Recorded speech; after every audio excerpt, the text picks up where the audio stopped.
Hello guys and welcome to our channel. Today we have an Android and iOS device and I will show you how you can easily transfer files between this device.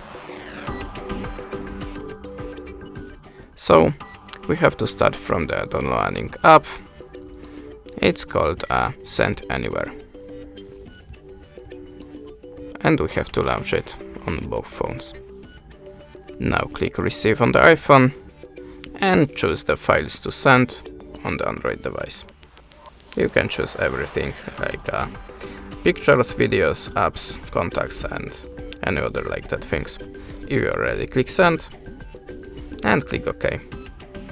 Here you can see this is my code, so I have to input here and click Receive.